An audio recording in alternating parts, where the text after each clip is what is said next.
Hello दोस्तों, welcome to my class Deepak Pathak classes. तो दोस्तों, हमारी क्लास जो चल रही है बहुत अच्छे चरम पे चल रही है। इंडियन कॉन्ट्रैक्ट एक्ट के हम लोगों ने 4 यूनिट जो है वो कंप्लीट कर लिए हैं। कितने यूनिट कंप्लीट कर लिए? 4 यूनिट कंप्लीट कर लिए।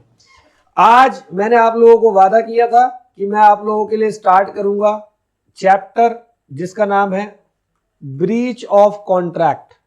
Breach of contract unit number what बेटे? यूनिट नंबर 5 किसका? इंडियन कॉन्ट्रैक्ट एक्ट का। मैंने कहा इंडियन कॉन्ट्रैक्ट एक्ट को मैं अपनी तरफ से 6 यूनिट में करवा रहा हूं। कितने यूनिट में? 6 यूनिट में पूरा Indian contract act, CA foundation और सीएमए फाउंडेशन दोनों के लिए पूरा कॉन्ट्रैक्ट एक्ट है। हमने पिछली क्लास में unit number 4 performance of contract खत्म किया और उस चैप्टर के अंदर मैंने आप लोगों को समझाया था कि कॉन्ट्रैक्ट को जो है वो डिस्चार्ज कैसे करते हैं। तो मैंने सारे तरीके कॉन्ट्रैक्ट को डिस्चार्ज करने के बताए थे और उसमें से एक तरीका कॉन्ट्रैक्ट को डिस्चार्ज करने का यह था कि कॉन्ट्रैक्ट डिस्चार्ज हो गया बाय ब्रीच ऑफ कॉन्ट्रैक्ट। और मैंने वहां पर आपको पढ़ाया था कि ये वाला जो टॉपिक है इसके लिए पूरा का पूरा एक नया यूनिट है। तो यूनिट नंबर 5 है, टॉपिक का नाम है ब्रीच ऑफ कॉन्ट्रैक्ट। बेटा, ब्रीच ऑफ कॉन्ट्रैक्ट का मतलब क्या होता है? ब्रीच ऑफ कॉन्ट्रैक्ट का सिंपल मतलब ये होता है कि कोई प्रोमीजर अपना प्रॉमिस जो है वो बिना किसी सफिशिएंट रीजन के जो है वो फुलफिल नहीं कर पाया। सेलर और बायर ने एक एग्रीमेंट बनाया और डिलीवरी एग्रीमेंट की थी मान लो 15 जनवरी।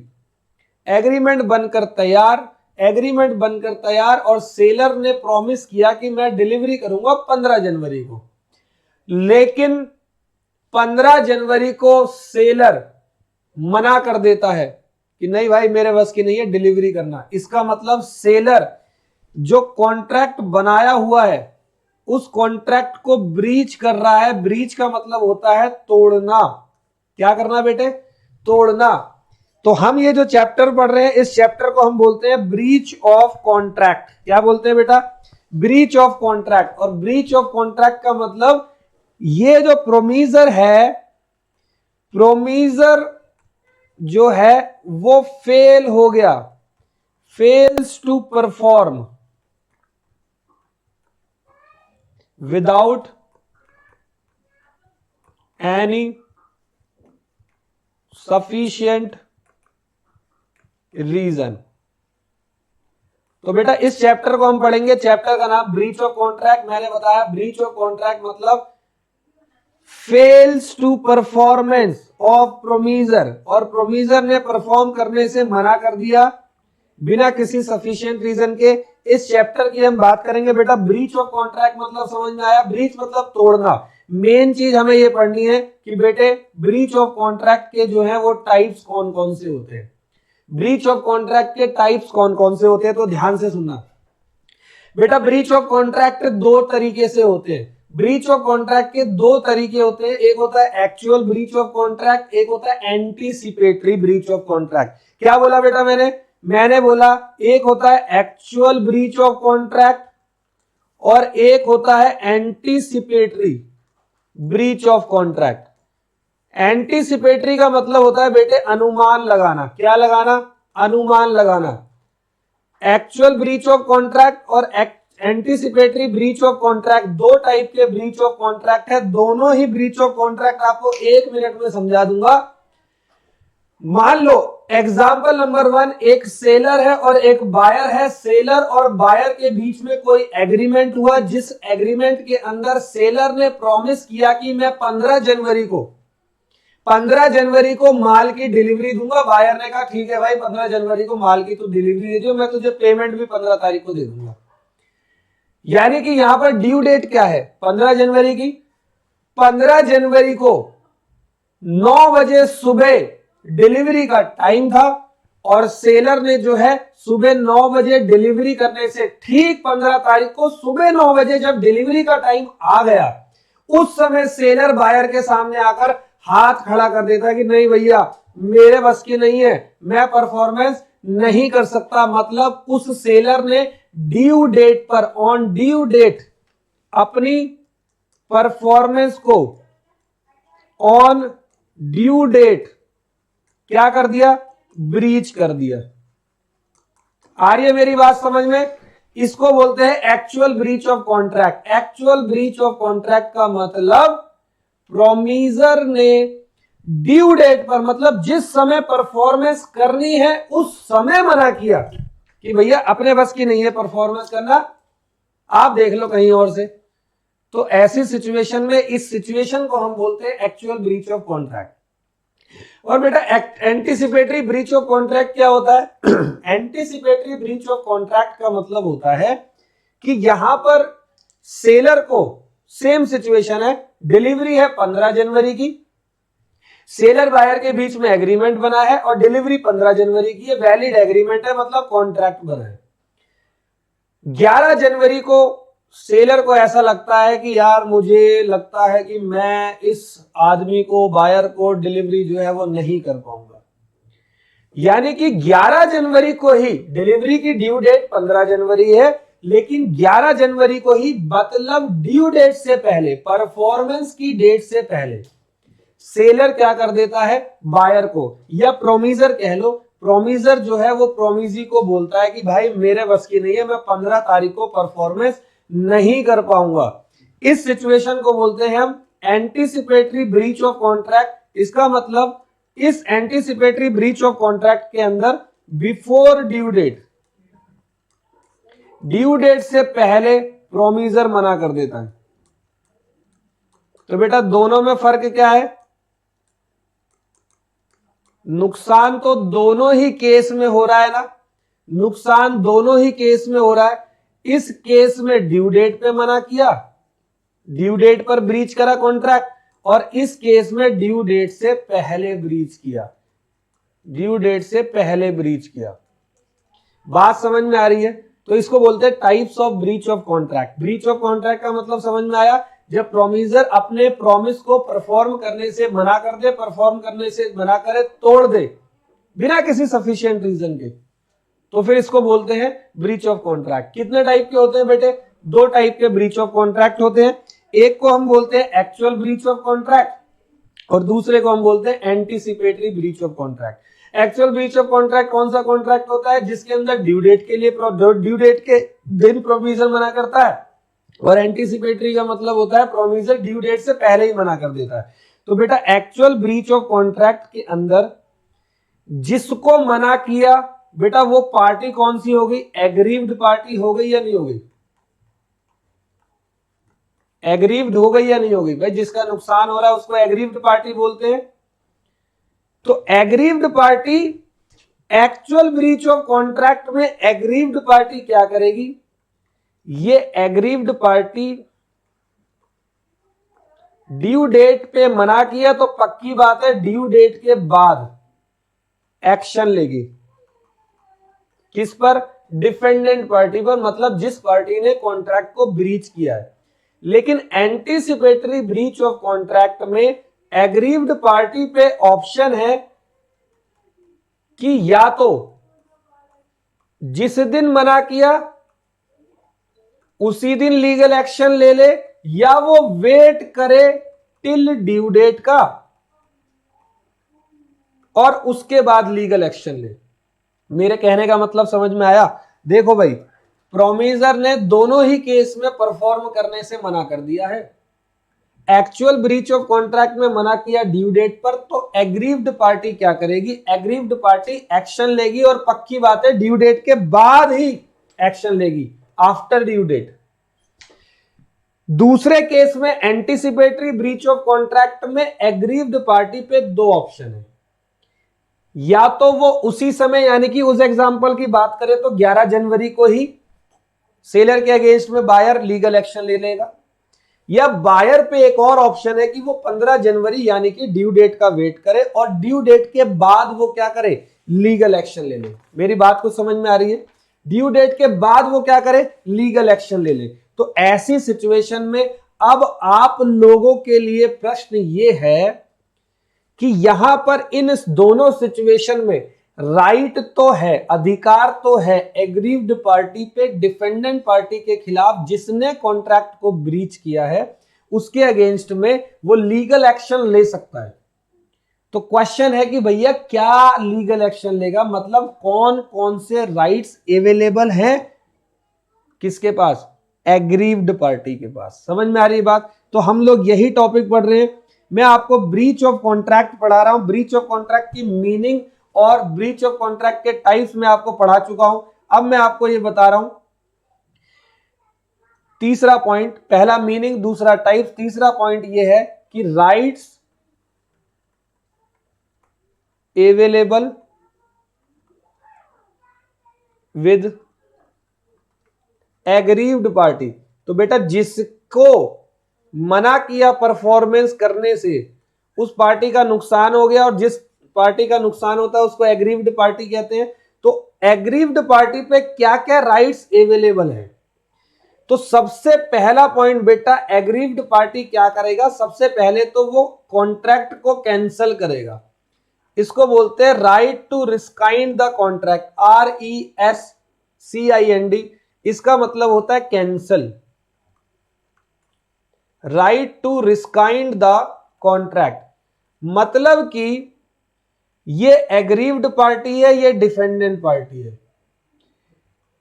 इस बंदे ने परफॉर्मेंस करने से मना कर दिया, यानी कि इस पर्सन ने कॉन्ट्रैक्ट को क्या किया, ब्रीच कर दिया।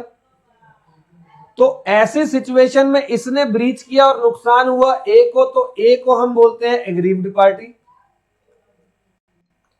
तो यहां पर ए क्या करेगा, सबसे पहले ए करेगा, ए पे अधिकार है कि वो कॉन्ट्रैक्ट को कैंसिल करेगा। कॉन्ट्रैक्ट को कैंसिल करने के बाद अब ए भाई क्या करेगा, ये बंदा क्लेम करेगा डैमेज। क्या करेगा बेटे, क्लेम करेगा डैमेज। मतलब जब डिफेंडेंट पार्टी ने एग्रीव्ड पार्टी को मना कर दिया कि मैं परफॉर्मेंस नहीं करूंगा, तो ऐसी सिचुएशन में एग्रीव्ड पार्टी का पक्की बात है कोई ना कोई नुकसान हुआ होगा, तो वो अपने नुकसान की भरपाई के लिए लीगल एक्शन लेगा। डैमेज के लिए किसके अगेंस्ट में लीगल एक्शन लेगा, यहां पर ये लीगल एक्शन ले रहा है डिफेंडेंट के अगेंस्ट में। क्या बात समझ में आ रही है? तो पहला right, right to rescind the contract. दूसरा राइट है कि वो डैमेज क्लेम करेगा, मतलब कि सूट फाइल करेगा डैमेज के लिए, suit for claim the damage. Clear है? तो बेटा ये वाला जो टॉपिक है ना डैमेज का, ये वाला टॉपिक सबसे इंपॉर्टेंट टॉपिक है। इस वाले टॉपिक को हमें पढ़ना है, तो ध्यान से सुनेंगे। सूट फॉर क्लेम डैमेज के अंदर मैं आपको बताऊंगा टाइप्स ऑफ डैमेज। इसके अंदर हमें पढ़ना है टाइप्स ऑफ डैमेज। ये इंपॉर्टेंट पॉइंट है। इस ब्रीच ऑफ कॉन्ट्रैक्ट का जो यूनिट हम पढ़ रहे हैं, इसका सबसे इंपॉर्टेंट पॉइंट है टाइप्स ऑफ डैमेज। तो बेटे इसके अंदर क्या है, एग्रीव्ड पार्टी पे कौन कौन से डैमेज लेने का अधिकार है डिफेंडेंट पार्टी से। अगर एग्रीव्ड पार्टी को डिफेंडेंट पार्टी ने परफॉर्मेंस करने से मना कर दिया, मतलब डिफेंडेंट पार्टी ने कॉन्ट्रैक्ट को ब्रीच कर दिया। समझ में आ रही है बात? तो ऐसी सिचुएशन में डैमेज क्लेम कौन कौन से कर सकता है? सबसे पहला राइट है एग्रीव्ड पार्टी का कि वो डैमेज क्लेम कर सकता है। उस डैमेज को हम बोलते हैं एक्चुअल डैमेज। मतलब एक्चुअल डैमेज का मतलब सिंपल सी बात है, यहां पर सेलर है, यहां पर बायर है। सेलर ने कॉन्ट्रैक्ट को ब्रीच कर दिया, तो बायर क्या करेगा, बायर का नॉर्मल कोर्स ऑफ बिजनेस में, नॉर्मल कोर्स ऑफ बिजनेस में बायर का जो भी नुकसान हुआ है, जो भी नुकसान हुआ है वो बायर निकालेगा और उसको नुकसान को बोलते हैं एक्चुअल डैमेज। वो बोलेगा कि भाई तू एक काम कर, तू मेरे को मेरा ये डैमेज दे दे, तेरी वजह से, तेरी परफॉर्मेंस ना करने की वजह से मुझे ये प्रॉब्लम हुई है, इतने रुपए का मेरा नुकसान हुआ है, तू मुझे वो नुकसान दे दे। देखो नाम से ही पता लग रहा है एक्चुअल डैमेज। मेरी कुछ बात समझ में आई? इसको बोलते हैं नाम से एक्चुअल डैमेज। मतलब एक्चुअल डैमेज मतलब एक्चुअली में पर्सन को कितना नुकसान हुआ, वो उतना डैमेज क्लेम कर लेगा। क्या ये बात समझ में आई? तो ये है टाइप्स ऑफ डैमेज का पहला, यानी कि ए पॉइंट, जो कि एग्रीव्ड पार्टी पे अधिकार है अगेंस्ट में डिफेंडेंट पार्टी के। क्लियर है?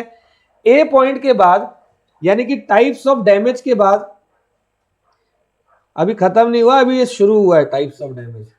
ए पॉइंट के बाद मैं आपको डैमेज नंबर 2 का नाम बताता हूं। डैमेज नंबर 2 है जिसको हम बोलते हैं स्पेशल डैमेज। कौन सा डैमेज बोलते हैं बेटा? Special damage. तो बेटा ये वाला थोड़ा सा समझना, एक्चुअल डैमेज और स्पेशल डैमेज दोनों में फर्क क्या है। आप लोगों को नाम से ही समझ में आ रहा होगा कि इस सिचुएशन में स्पेशल डैमेज क्लेम कर रहा है एग्रीव्ड पार्टी डिफेंडेंट पार्टी से, क्योंकि उसको नुकसान भी कुछ स्पेशल वाला ही हुआ होगा। एक्चुअल डैमेज तो नॉर्मल कोर्स ऑफ बिजनेस में आप रिकवर कर सकते हो, और एक्चुअल डैमेज एक मैटर ऑफ राइट होता है, मतलब अधिकार है पार्टी का। लेकिन स्पेशल डैमेज का मतलब होता है ऐसी सिचुएशन जो कि थोड़ी सी स्पेशल सिचुएशन थी, और मैंने जिसके साथ एग्रीमेंट किया था उसको स्पेशल सर्कमस्टांसेस के बारे में पता था, और फिर भी उस बंदे ने कॉन्ट्रैक्ट को ब्रीच कर दिया, फिर भी उस पर्सन ने कॉन्ट्रैक्ट को ब्रीच कर दिया। बात कुछ समझ में आ रही है? तो मैं आपको स्पेशल डैमेज का एक एग्जांपल देता हूं। एग्जांपल अगर समझ में आ गया, समझ लो स्पेशल डैमेज समझ में आ गया। एग्जांपल मेरा ये है कि कोई एक पर्सन है ए, और यहां पर दूसरा पर्सन है बी। कोई एक पर्सन है ए और यहां पर दूसरा पर्सन है बी।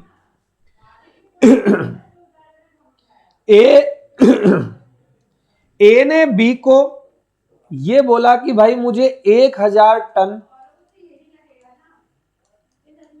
आयरन चाहिए, और आपका रेट क्या है? तो रेट तय हुआ एट ₹100 पर टन। समझ में आई बात? ए और बी के बीच में एक एग्रीमेंट हुआ कि भैया मेरे को 1000 टन आयरन चाहिए, और आयरन का रेट था ₹100 पर टन। क्लियर है? इस एग्रीमेंट के अंदर ए ने बी को यह बात बता रखी थी, इस स्पेशल बात को बता रखा था, अब जो मैं बोलने वाला हूं। ए ने बी को यह बोला था कि भाई ये जो 100 टन मैं तुझसे आयरन ले रहा हूं ना, ये मैं ले इसलिए रहा हूं क्योंकि मेरा सी से जो है वो कॉन्ट्रैक्ट है, मेरा सी से कॉन्ट्रैक्ट है, और सी को ये जो आयरन है वो मैं 120 रुपए पर टन बेचूंगा। मतलब कि ए ने बी को 1000 टन का जो आयरन का ऑर्डर दिया था ना, वो ऑर्डर इसी कंडीशन पे दिया था कि भैया मेरे को ये आगे सप्लाई करना है सी को, और तारीख है 25 जनवरी की। क्या तू मुझे दे देगा? क्या तू मुझे सप्लाई कर देगा? मेरा पर टन 20 रुपए का फायदा हो रहा है। इसका मतलब टोटल फायदा कितना हो रहा है? टोटल फायदा हो रहा है 1000 टन, पर टन 20 रुपए का फायदा, मतलब 20,000 रुपए का फायदा हो रहा है। और बी को इस स्पेशल सर्कमस्टांसेस के बारे में पता था। क्लियर है? अब क्या हुआ? बी बंदे ने क्या करा? बी ने ऑन ड्यू डेट जो है परफॉर्मेंस करने से मना कर दिया, मतलब ब्रीच ऑफ कॉन्ट्रैक्ट कर लिया। तो बेटे इस ब्रीच ऑफ कॉन्ट्रैक्ट की वजह से ये जो ए बंदा था, इसको टोटल कितना नुकसान हुआ? 20,000। और ये जो 20,000 का नुकसान है, ये ए को पता था कि ये स्पेशल सिचुएशन है, ए ने सी को डिलीवरी देनी है, और मुझे इस वजह से ए को डिलीवरी देनी पड़ेगी। तो ये जो 20,000 रुपए ये स्पेशल डैमेज क्लेम करेगा कौन? मिस्टर ए जो कि एग्रीव्ड पार्टी है। किससे करेगा? मिस्टर बी से। बात समझ में आ रही है? Actual damage matter of right होता है, special damage matter of right नहीं होता। मैटर ऑफ राइट मतलब अधिकार नहीं होता, लेकिन स्पेशल डैमेज आप तब क्लेम कर सकते हो जब पार्टी को स्पेशल सिचुएशन के बारे में जानकारी हो। बेटा ध्यान से सुनना, एक और एग्जांपल देता हूं। मान लो किसी एक पर्सन की सिस्टर की मैरिज है, मैरिज है 20 जनवरी की, शादी तय हुई 1 जनवरी को। तो जिसकी सिस्टर की शादी है उस बंदे ने क्या करा, बहुत सारे लोगों से एग्रीमेंट्स किए और सबको बताया भाई मेरी बहन की शादी है 20 तारीख को। कहीं पर उसने ढोल वाले बुक करे, कहीं खाने वाले केटरिंग वाले बुक करे, टेंट वाला बुक करा, मैरिज हॉल बुक किया, बहुत सारी चीजें बुक करी और हर पार्टी को स्पेशल सिचुएशन के बारे में पता था। मान लो कोई एक पार्टी उसमें से शादी वाले दिन अपनी परफॉर्मेंस दे ही नहीं पाए, और मना भी कब किया? शादी वाले दिन मना किया, एक्चुअल ब्रीच ऑफ कॉन्ट्रैक्ट किया। तो ऐसी सिचुएशन में जिसने बुकिंग करी यानी कि लड़की का भाई, उस पर पूरा का पूरा अधिकार है कि वो लीगल एक्शन ले सके और वो क्लेम कर सके कौन सा डैमेज? Special damage. क्योंकि ये सिचुएशन ना स्पेशल वाली सिचुएशन है, सबको पता है 20 तारीख की शादी है, 21 को परफॉर्मेंस नहीं चलेगी और 19 को भी नहीं चलेगी। मेरी बात को समझ में आई? इस सिचुएशन को बोलते हैं स्पेशल सिचुएशन, इसलिए डैमेज भी स्पेशल। अब डैमेज नंबर नेक्स्ट, इस डैमेज को बोलते हैं नॉमिनल डैमेज। कौन सा डैमेज बेटा? इस डैमेज को हम बोलते हैं नॉमिनल डैमेज। देखो नाम से ही पता लग रहा है, नॉमिनल का मतलब होता है नाम मात्र, नाम मात्र का डैमेज। कहने का मतलब होता है कि इस डैमेज के अंदर ना ऐसा होता है कि कोई ना कोई मात्र ही मात्र टेक्निकल वायलेशन हुई है। टेक्निकल वायलेशन मतलब कि डिफेंडेंट पार्टी ने एग्रीव्ड पार्टी का नुकसान ना बहुत कम मात्रा में किया, इतनी सी मात्रा में किया। मान लो 1 लाख रुपए का कॉन्ट्रैक्ट था और 100 रुपए का नुकसान हो गया, तो वहां पर तब भी एग्रीव्ड पार्टी पे अधिकार है कि वो अपने 100 रुपए का नुकसान क्लेम कर सकता है। इस क्लेम को हम बोल रहे हैं कौन सा डैमेज? नॉमिनल डैमेज बोल रहे हैं। कौन सा डैमेज? नॉमिनल डैमेज बोल रहे हैं। इसका मतलब है कि यहां पर ब्रीच ऑफ कॉन्ट्रैक्ट तो हुआ है, लेकिन बिल्कुल लॉस नहीं हुआ पार्टी को, या बहुत कम मात्रा में लॉस हुआ है, लेकिन फिर भी पार्टी जो है ना वो असूलों की पक्की है। एग्रीव्ड पार्टी, एग्रीव्ड पार्टी कहती है चाहे 100 रुपए का नुकसान हुआ है, लेकिन मैं इस नुकसान की भरपाई जरूर करूंगा। कुछ असूलों वाले लोग होते हैं और उन्होंने लीगल एक्शन लेके अपना डैमेज वसूला 100 रुपए का। मान लो 10 लाख रुपए का कोई कॉन्ट्रैक्ट था जिसके अंदर 9,99,900 रुपए की परफॉर्मेंस ओके हो गई, 100 रुपए की परफॉर्मेंस ओके नहीं हुई। तो ऐसी सिचुएशन में भी एग्रीव्ड पार्टी पे राइट है कि वो कितने रुपए का डैमेज क्लेम कर सके? 100 रुपए का डैमेज क्लेम कर सके। बात को समझ में आ रही है? तो ये वाला जो डैमेज हमने पढ़ा नॉमिनल डैमेज, ये नॉमिनल डैमेज का मतलब नाम मात्र डैमेज होता है जिसके अंदर ज्यादा कोई नुकसान नहीं होता, कुछ हल्का फुल्का टेक्निकल वायलेशन हो जाता है। या इस सिचुएशन में एग्रीव्ड पार्टी को, जो एग्रीव्ड पार्टी है, या तो इसको कोई लॉस नहीं होता और या उसको बहुत ही कम मात्रा में लॉस होता है, माइनर लॉस, लेकिन फिर भी एग्रीव्ड पार्टी डिफेंडेंट पार्टी पर केस फाइल करती है इस लॉस, इस डैमेज को पूरा करने के लिए। अब आप लोग बोलोगे पागल ही था, मैं भी बोलूंगा यही भाई पागल ही था, लेकिन अब पागल था या क्या था, हमें तो लॉ में लिखा हुआ है और हमें आपको पढ़ाना भी है। तो नॉमिनल डैमेज का मतलब आपको समझ में आया।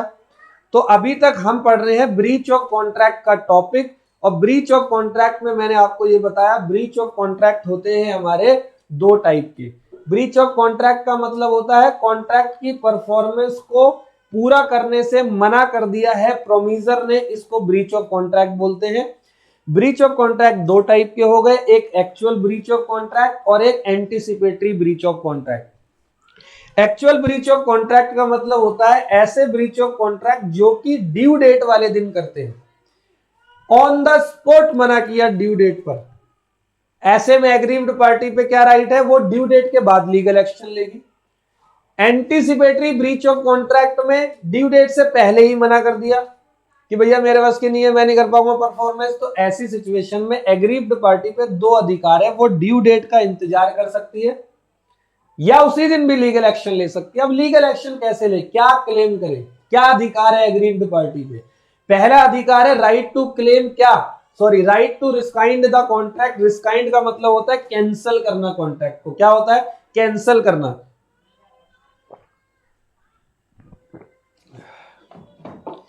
बेटा राइट नंबर 2 क्या है, वो डैमेज क्लेम करेगा। अब डैमेज क्या क्या होते हैं सर जी, डैमेज जो है ना बहुत अलग अलग टाइप के होते हैं। मैं आपको 3 पढ़ा चुका हूं, 2 और पढ़ाऊंगा। पहला डैमेज मैंने बताया एक्चुअल डैमेज, जो कि नॉर्मल कोर्स ऑफ बिजनेस में लेते हैं और ये मैटर ऑफ राइट है, हर एग्रीव्ड पार्टी का राइट है कि वो डैमेज एक्चुअल वाला वसूल कर सके। दूसरा डैमेज होता है, कौन सा डैमेज दूसरा, स्पेशल डैमेज, जिसमें डिफेंडेंट पार्टी को जो कॉन्ट्रैक्ट को ब्रीच कर रहा है उसको स्पेशल सर्कमस्टांसेस की नॉलेज थी, फिर भी उसने क्या करा, कॉन्ट्रैक्ट को ब्रीच करा, तो वहां पर स्पेशल डैमेज रिकवर करेंगे। फिर उसके बाद अगर हम बात करें तीसरे डैमेज की, उस तीसरे डैमेज को हम बोलते हैं नॉमिनल डैमेज। नॉमिनल डैमेज में नाम मात्र का डैमेज क्लेम होता है, क्योंकि नाम मात्र का नुकसान होता है। क्लियर है, बात समझ में आ रही है? अब मैं आपको चौथा डैमेज बताता हूं जो कि इंपॉर्टेंट डैमेज है। चौथे डैमेज के बारे में बात सुनेंगे बेटे। डैमेज नंबर 4 जिसको हम बोलते हैं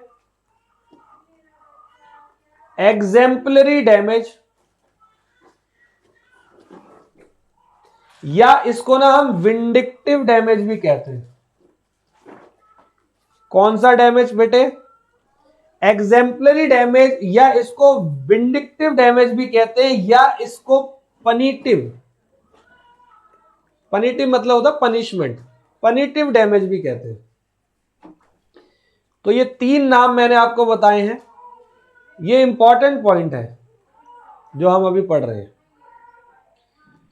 एग्जेम्पलरी डैमेज या विंडिक्टिव डैमेज या पिन्यूटिव डैमेज। पिन्यूटिव डैमेज मतलब पनिशेबल, मतलब पनिशमेंट मिलती है यहां पर।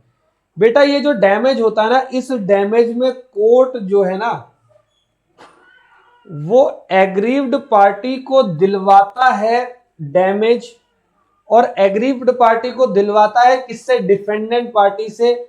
और ये जो डैमेज का अमाउंट होता है ना, वेरी हाई अमाउंट होता है, बहुत ही बड़ा अमाउंट होता है।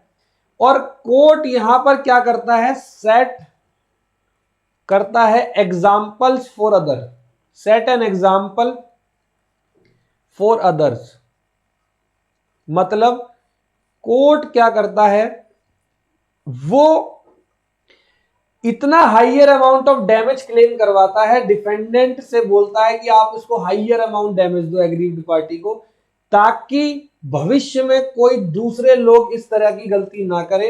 It is set an example for others, this is called exemplary या विंडिक्टिव या पिनिटिव डैमेज। पिनिटिव देखो पनिशमेंट मिल रही है ना, पनिशमेंट मिली है डिफेंडेंट पार्टी को, वो हाइयर अमाउंट ऑफ डैमेज पे करते हैं। और बेटा ये हाइयर अमाउंट ऑफ डैमेज मात्र 2 सिचुएशन में पे होता है, मात्र 2 सिचुएशन के अंदर हाइयर अमाउंट ऑफ डैमेज हम पे करेंगे।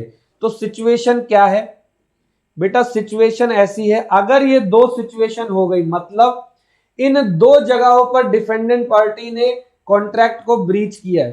पहली सिचुएशन है कि ब्रीच या डिसओनर ऑफ चेक,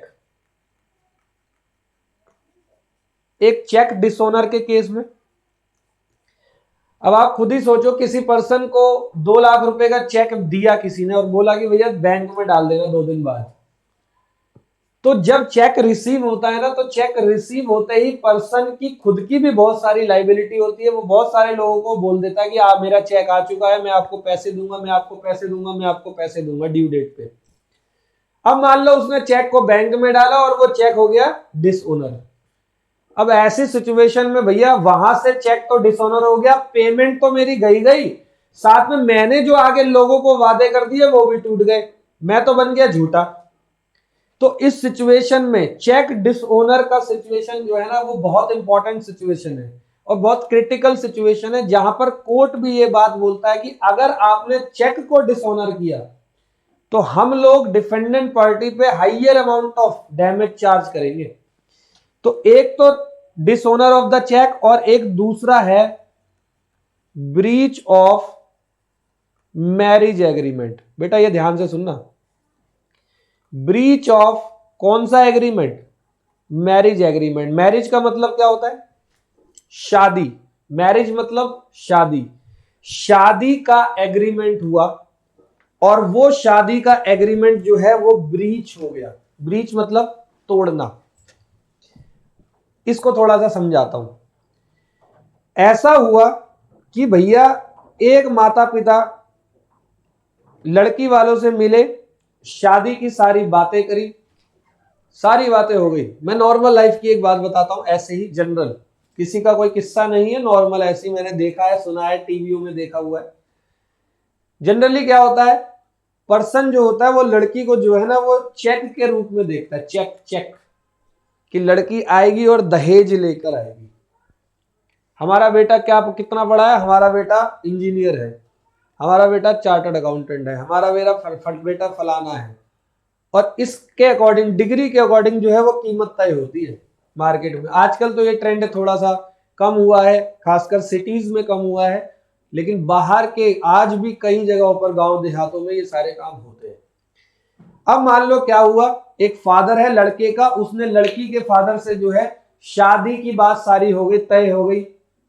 अब शादी की डेट फिक्स हो गई, मान लो 25 जनवरी की शादी की डेट फिक्स हो गई है, सारा काम तैयार। अब आपको पता है शादी की डेट 25 की फिक्स हुई है, तो 25 तारीख को पैसे नहीं खर्च होते, 2-3 महीने पहले से ही खर्च होने स्टार्ट हो जाते हैं। मैरिज हॉल बुक करना है, केटरिंग वाला बुक करना है, कपड़े लेके आने हैं, ज्वेलरीज लेके आनी है, इनविटेशन कार्ड छपवाने हैं, टेंट वाला, ये वो, बहुत सारे खर्चे हो जाते हैं। 2-3 महीने पहले से ही घर में शादी का पूरा माहौल तैयार हो जाता है। अब सारा माहौल तैयार है, सब कुछ ओके है, शादी का दिन आ गया 25 जनवरी का, और 25 जनवरी को लड़के वालों ने जो है वो मना कर दिया कि हम अपने बेटे की शादी आपकी बेटी से नहीं करवाएंगे। रीजन कुछ भी दिए, बहुत सारे लोग रीजन देते हैं, लेकिन असली मकसद तो पता होता है उनको खुद ही। ऐसी सिचुएशन में आप सोच के देखो, जो लड़की की फैमिली है उसके दिल पर, उसके फैमिली के ऊपर जो है वो क्या बीतेगी।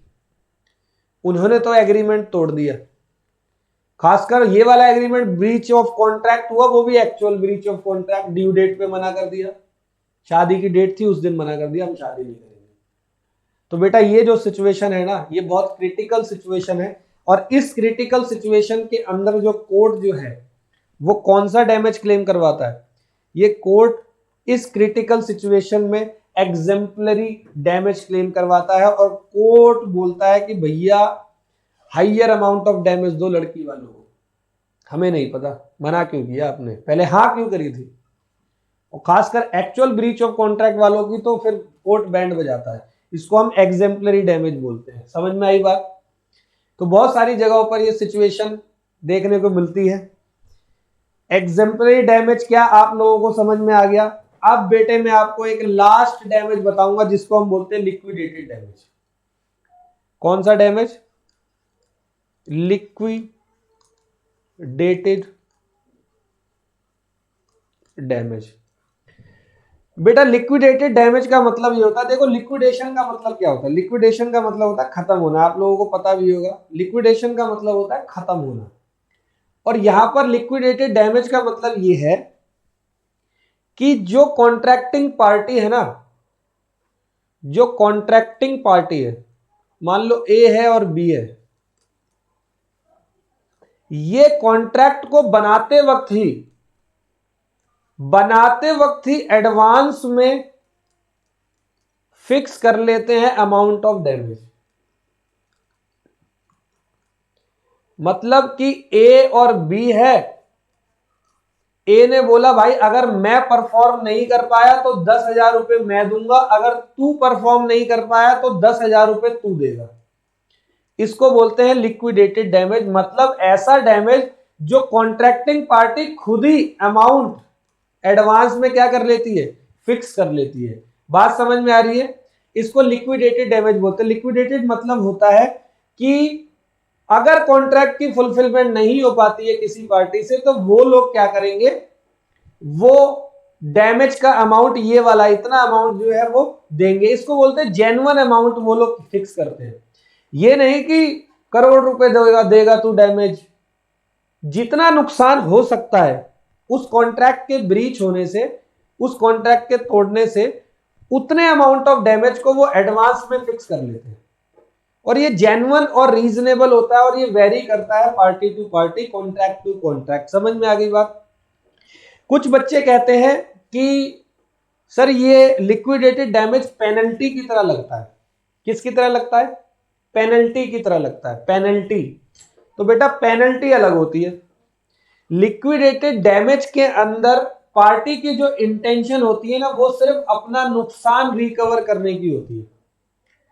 सिर्फ नुकसान रिकवर करने की होती है कि अगर डिफेंडेंट पार्टी परफॉर्मेंस नहीं कर पाती तो जितना नुकसान हुआ उतना डैमेज मुझे मिल जाएगा, तो उसको लिक्विडेटेड डैमेज बोलते हैं।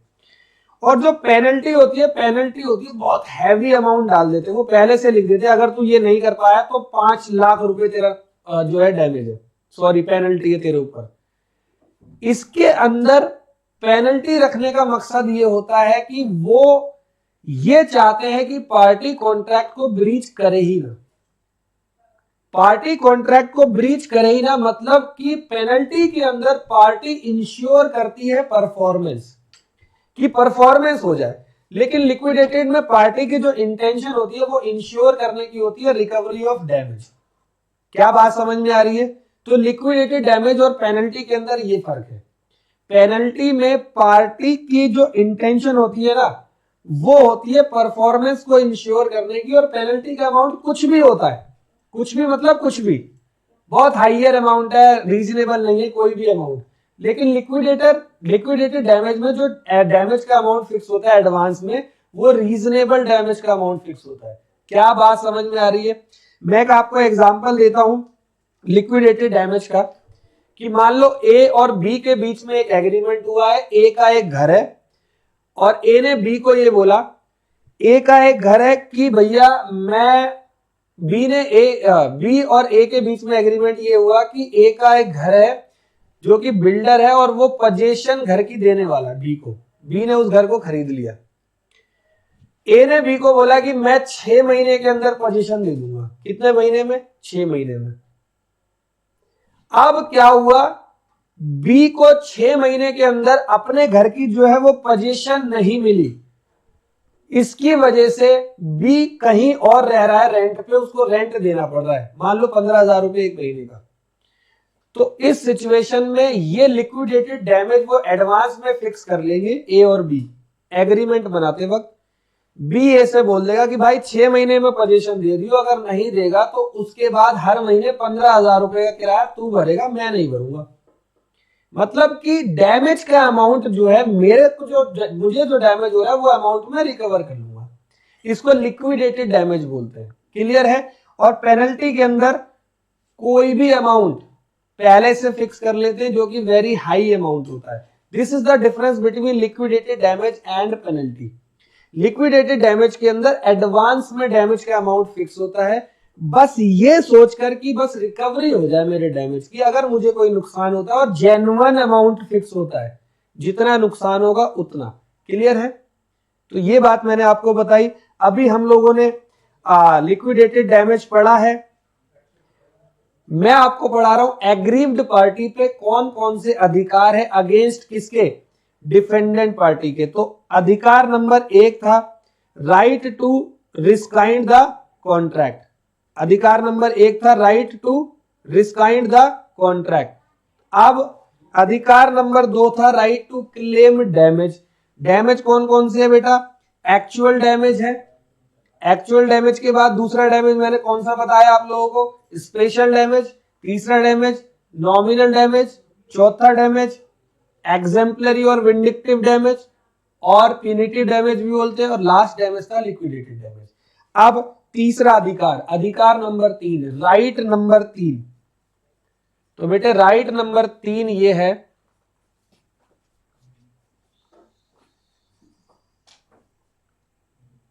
ये राइट नंबर 3 कहता है सूट फॉर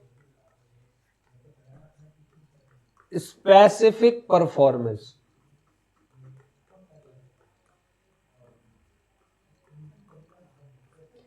मतलब कि इस सिचुएशन में एग्रीव्ड पार्टी कह रही है कि भाई मेरे को ना ये डैमेज का अमाउंट नहीं चाहिए, पैसा बहुत है मेरे पास, पैसे की कमी नहीं है अपने पास, मुझे तो भैया ये काम ही चाहिए, ये स्पेसिफिक परफॉर्मेंस ही चाहिए, पैसा बहुत है मेरे पास। ध्यान से सुनना, इसका मतलब एग्जाम्पल देता हूं।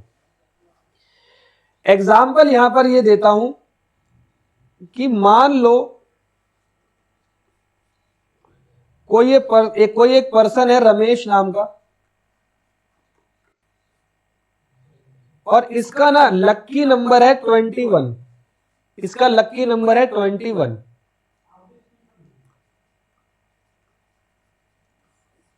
इसकी लाइफ में 21 नंबर जो है ना बहुत इंपॉर्टेंस रखता है। मान के चलो, ये मैं रमेश की बात कर रहा हूं, रमेश की गाड़ी का नंबर भी है 21 21 21 2121, रमेश का फोन नंबर भी 2121।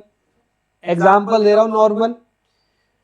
रमेश को क्या हुआ, 21 नंबर से प्यार है, उसका डेट ऑफ बर्थ भी 21 ही है, मान लो 21 तारीख का। उसको क्या हुआ, एक घर पसंद आया, एक जगह का घर, और 21 नंबर उस घर का नंबर था। रमेश ने कहा यार ये वाला घर मैं इससे खरीदूंगा, और रमेश पे पैसा बहुत है, बहुत बड़ा बिजनेस है उसका, बहुत बड़ा बिजनेस है। तो रमेश ने वो घर देखा, वो जो घर था ना वो सुरेश का था। घर का ओनर कौन था? सुरेश था। तो रमेश जाता है सुरेश के पास और सुरेश को ये बोलता है कि भाई मेरा लकी नंबर 21 है और आपके घर का नंबर भी 21 है और घर मुझे पसंद आया, क्या आप अपना घर मुझे बेचोगे? तो डील हुई दोनों के बीच में, और सुरेश और रमेश के बीच में डील हुई। सुरेश ने हाइयर अमाउंट भी लिया, इससे डील तय होगी 10 करोड़ रुपए में, एग्रीमेंट फिक्स हो गया 10 करोड़ रुपए में। अब परफॉर्मेंस की डेट आती है और परफॉर्मेंस की डेट पर सुरेश ये बोलता है कि भाई मैं अपना घर नहीं बेच रहा आपको। तो ऐसी सिचुएशन में रमेश का खून खोल जाता है। रमेश कहता है भाई घर तो मुझे यही चाहिए, घर तो मुझे यही चाहिए, सूट फॉर स्पेसिफिक परफॉर्मेंस। तू पैसा चाहिए तो एक काम कर, 10 की जगह 12 करोड़ रुपए ले ले मुझसे, 2 करोड़ और ले ले गिफ्ट मेरी तरफ से, लेकिन मुझे घर ये 21 नंबर वाला ही चाहिए। This is called suit for specific performance. बात समझ में आई? स्पेसिफिक परफॉर्मेंस का मतलब होता है कि किसी पर्सन को डैमेज के अमाउंट से मतलब नहीं है, उसने जो काम करवाया ना, उसने बोला भाई मुझे ये काम चाहिए, पैसा लेने को तू बेशक मेरे से थोड़े से और ले, लेकिन मुझे ये स्पेसिफिक परफॉर्मेंस चाहिए। क्लियर है? बात समझ में आती है? इसके बाद अगला राइट, अगला राइट भी बड़ा अच्छा राइट है। इस अगले राइट को बोलते हैं राइट नंबर 4, इसको बोलते हैं सूट फॉर इंजंक्शन।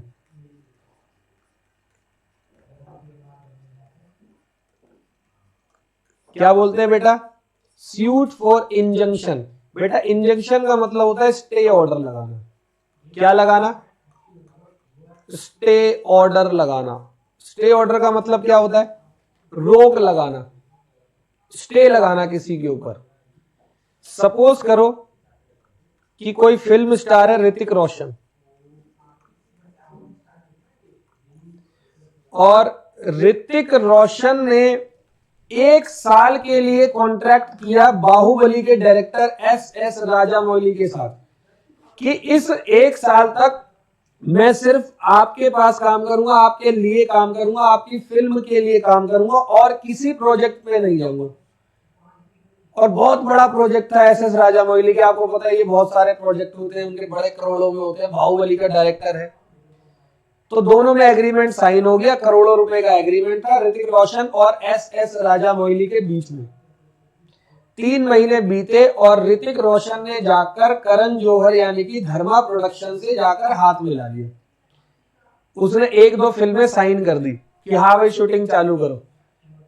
ऐसी सिचुएशन में एसएस राजामौली को जब पता लगा तो उसने बोला यार ऋतिक रोशन ने तो मुझसे एग्रीमेंट किया 1 साल तक, यहां मैं 300 करोड़ रुपए का सेट लगा के बैठा हूं और वो कोई और पिक्चर जाकर साइन कराया। तो ऐसी सिचुएशन में राजामौली पे अधिकार है कि वो इंजंक्शन यानी कि स्टे ऑर्डर लगा देगा, वो स्टे ऑर्डर लगवाएगा कोर्ट में जाके। उस पर अधिकार है कि भैया स्टे ऑर्डर मैं लगाऊंगा, भैया तू नहीं जा सकता 1 साल तक, मेरा पूरा प्रोजेक्ट फंसा हुआ, तुझे शूटिंग करनी ही पड़ेगी। This is called suit for injunction. तो बेटे अभी हमने पढ़ा आज ब्रीच ऑफ कॉन्ट्रैक्ट, अभी ये खत्म नहीं हुआ, अभी एक टॉपिक और है ब्रीच ऑफ कॉन्ट्रैक्ट का, जिसको हम बोलते हैं क्वांटम मेरिट। इससे पहले अभी तक हमने क्या क्या पढ़ा? ब्रीच ऑफ कॉन्ट्रैक्ट मतलब प्रोमिसर ने जानबूझकर intentionally without any sufficient reason contract की फुलफिलमेंट करने से मना कर दिया। 2 टाइप के ब्रीच ऑफ कॉन्ट्रैक्ट हुए, एक्चुअल ब्रीच ऑफ कॉन्ट्रैक्ट और anticipatory breach of contract.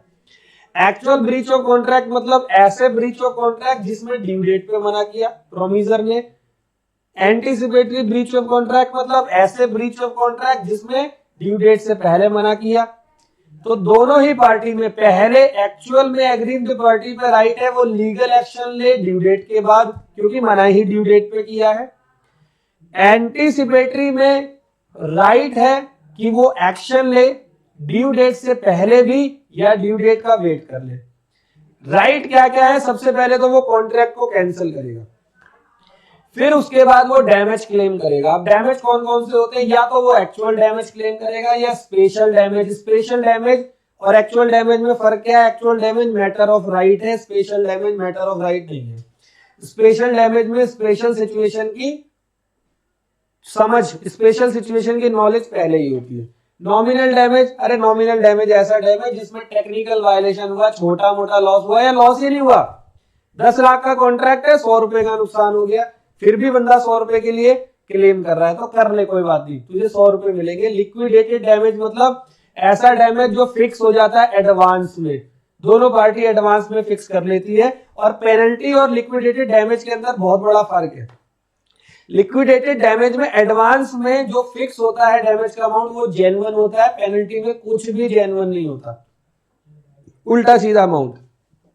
Liquidated damage का मतलब वो सेट इसलिए करते हैं कि नुकसान हुआ तो क्लेम मिल जाएगा, और पेनल्टी में हाईयर अमाउंट ऑफ डैमेज क्यों लगाते हैं? वो इंश्योर करते हैं परफॉर्मेंस के लिए। एक डैमेज और बताया था एग्जेम्पलरी डैमेज, जिसको हम विंडिक्टिव डैमेज और प्यूनिटिव डैमेज भी कहते हैं, और ये set an example for other है। कोर्ट इसके अंदर हाईयर अमाउंट ऑफ डैमेज तय करता है, और ये सिर्फ 2 सिचुएशन में मिलेगा, एक रॉन्गफुली ब्रीच या डिसऑनर ऑफ चेक या ब्रीच ऑफ मैरिज एग्रीमेंट।